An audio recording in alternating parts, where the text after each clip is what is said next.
اس امن کے لیے کیا جا رہا ہے جس سے قتل و غارت گری نہ ہو.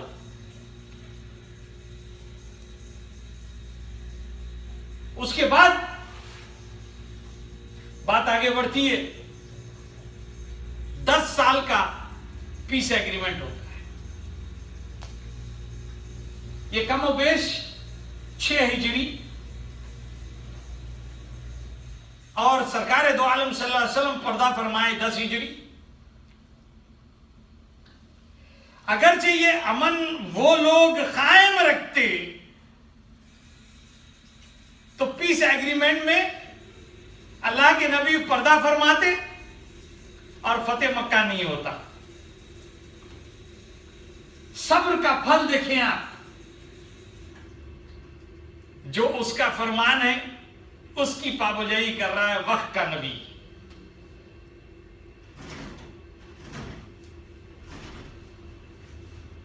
جب آخری مہر لگتا ہے تو وہاں پہ محمد رسول اللہ صلی اللہ علیہ وسلم اختلاف کرتے ہیں کفار مکہ کہ ہم تو بھی نہیں مانتے. والد کا نام لکھا جائے, عبداللہ کا نام لکھا جائے, نہ کہ رسول اللہ. آپ سیدنا علی کی طرف دیکھتے ہیں, کہتے ہیں اسے بھی کٹ کر دو.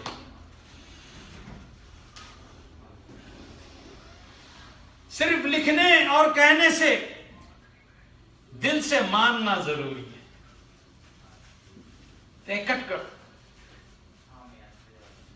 آپ فرماتے ہیں کہ میرے ہاتھ اور میرا قلب یہ کٹ نہیں کر سکتا. ایمان کا تقاضا ہے, کیونکہ میں اس کو تسلیم کیا ہوں تہ دل سے. میں اپنے ہاتھ سے کٹ نہیں کر سکتا. آپ دستاویزات لیتے ہیں اور رسول اللہ کو کٹ کر دیتے ہیں. کس لیے؟ امن قائم کرنے کے لیے. اب اس کانٹریکٹ کو توڑے کون؟ وہی کفار مکہ. پھر 8 ہجری میں آ کر آپ نے فتح مکہ کیا. یہ ہے صلح حدیبیہ کا معاملہ. آج ہم اس دور میں اگر سے دیکھا جائے تو یہ ذمہ داری بنتی ہے کہ روہنگیا جو برما, جو اطراف مسلمان مملکتیں ہیں, جن کے رشتہ دار آپس میں وہاں پہ رہتے ہیں, جن کے دوست احباب آپس میں رہتے ہیں اور اسلامی حکومتیں وہاں پہ موجود ہیں, ان کی ذمہ داری ہو جاتی ہے کہ اس حکومت سے صلح کریں. نہ مانے تو پھر فتح کریں, نہ مانے تو پھر فتح کرے. پھر ان کو انسانیت, اسلام, امن کس طرح قائم کرتا ہے صلح حدیبیہ سے بتایا جائے. اگرچہ ہم قرآن و حدیث فالو کر لو, ہمارے لیے کوئی چیز دشواری نہیں. اگرچہ ہم نہ کرو تو ہمارے لیے پریشانی پریشانی, مصیبت ہی مصیبت ہے. سیدنا علی رضی اللہ تعالیٰ عنہ جاتے ہیں اور رو کے فرماتے ہیں سیدنا ابوبکر, سیدنا عمر سب سے, کہ آج اللہ کے نبی صلی اللہ علیہ وسلم کو نہ جانے کیا ہو گیا کہ ہر چیز ان کی مان رہے ہیں. کفار مکہ کی ہر چیز مان رہے ہیں. قرآن کی آیت کٹ کروا دی, حتیٰ کہ اپنے نام کے ساتھ محمد رسول اللہ صلی اللہ علیہ وسلم میں کاٹ نہیں پایا, خود لے کر کاٹ دیے کہ امن قائم ہوتا ہے. اس میں اللہ کی حکمت ہے. قرآن فرما رہا ہے کہ آپ اتنا ہی بدلہ لو جتنی آپ کو تکلیف دی گئی ہے.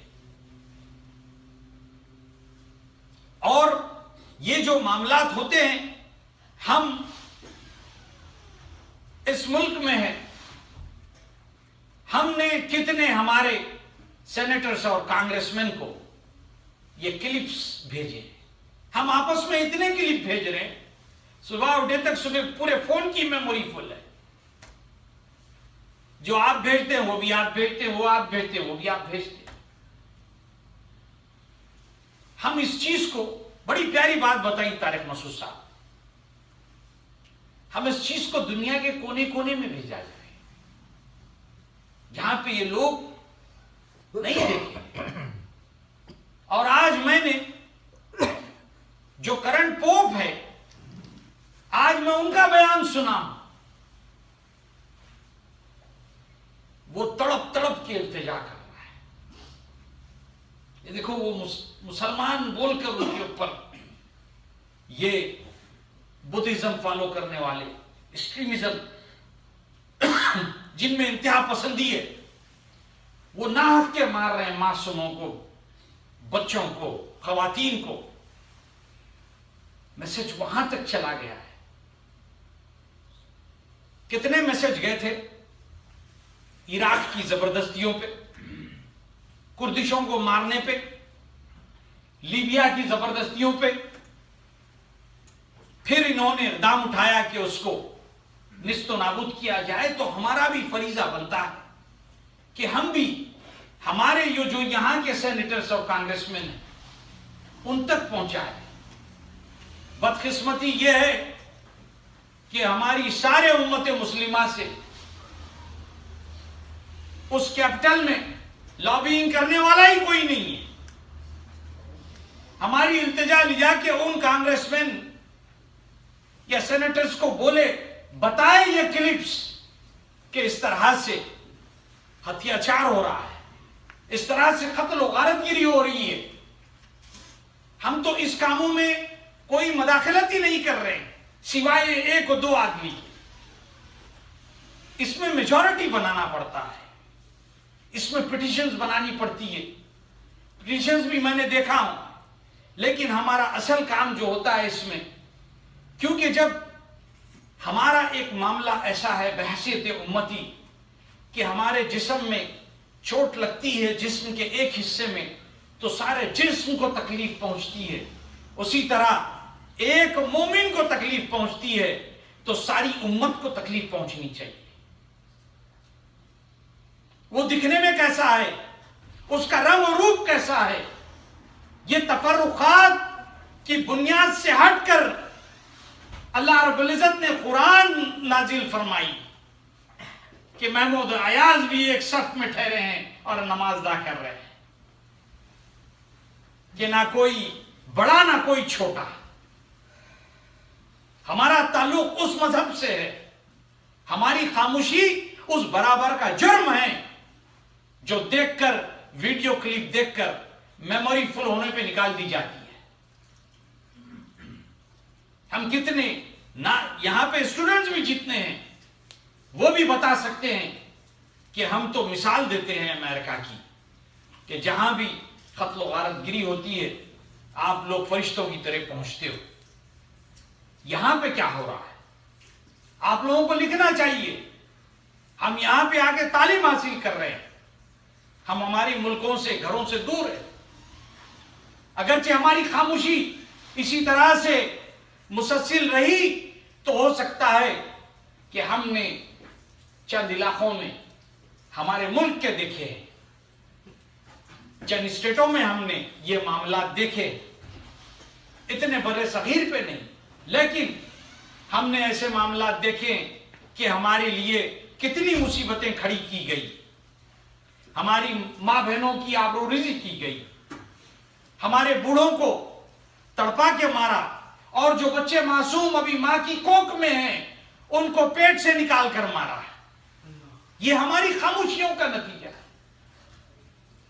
اگرچہ ہم جا نہیں سکتے, کچھ کر نہیں سکتے, قلم تو چلا سکتے. ہند و پاک کی آزادی کیا ہماری قلم کی بنیاد پہ ہوئی ہے یا ہم نے جا کر کہیں جنگ لڑی؟ قلم اتنا مضبوط ہوتا ہے, جیسے کہ میں نے آج بتایا قلم کا واقعہ صلح حدیبیہ سے. ہر چیز کاٹ دی جس سے مخالفت ہو، اور امن کے لیے ہر شرط طے کر لی۔ جب وہ نہ مانے 2 سال بعد فتح مکہ کرنا پڑا۔ تو ہمارے جو مسلمان حکمرانے ہیں ان کے بھی ایمبیسیز ہیں، ہمیں انہیں لکھنا چاہیے کہ آپ لوگ، آپ کی حکومتیں، آپ کے صدر، آپ کے بادشاہت کیا کر رہی ہے، کیا تماشا دیکھ رہی ہے، آپ لوگ کیوں دباؤ نہیں ڈالتے، آپ لوگ کیوں انٹرنیشنل فورس لے کر اس پہ حملہ نہیں کرتے اور نیست و نابود نہیں کرتے تب تک کہ وہ نادم ہو جائیں۔ یہ اختیار ہے ہمارا۔ کیوں ہم خاموشی اختیار کرتے ہیں جب ہمارے ممالک پہ قتل و غارت گیری ہوتی ہے، یہ سوچ کر کہ وہ ظالم تھا، یہ سوچ کر کہ وہ غلطی پہ تھا؟ یہاں پہ بھی دیکھا جائے کہ یہ جو حکمران ہے اس وقت وہ بے شک 100% غلطی پر ہے۔ اگرچہ ہم اپنے زبان کو نہیں کھولیں گے، ہم اپنے قلم کو نہیں چلائیں گے، تو یہ دن ہو سکتا ہے کہ ہمیں بھی کل دیکھنا پڑے۔ ہماری خاموشی ہمارے لیے نقصان دہ پہنچ سکتی ہے۔ اللہ رب العزت ہم سب کو اجاگر فرمائے، اللہ رب العزت ہم سب کو ایسی محبت پیدا کرے کہ جیسے ہمارے جسموں سے کھیلا جا رہا ہے، ہمارے جسموں کو تکلیف دی جا رہی ہے۔ اللہ رب العزت ہم کو یہ توفیق عطا فرمائے کہ ہم یہاں سے شروعات کرے، یہ دنیا کا سینٹر ہے، یہاں سے بھیجنا شروع کرے۔ جیسے جائے ہر چیز گوگل کر سکتے ہیں آپ کے اس ایریے کا، آپ اسٹوڈنٹ بھی ہو، آپ کا سینیٹر کون ہے، آپ کا کانگریس مین کون ہے، آپ ایک کلپ بھیجئے جو آپ کے ای میل میں آسانی سے جا سکتی ہے، ایک کلپ بھیجئے، لیکن اس میں لکھیے گا ضرور کہ یہ ظلم کو روکا جائے۔ وآخر دعوانا والحمدللہ رب العالمین۔ سنت موقع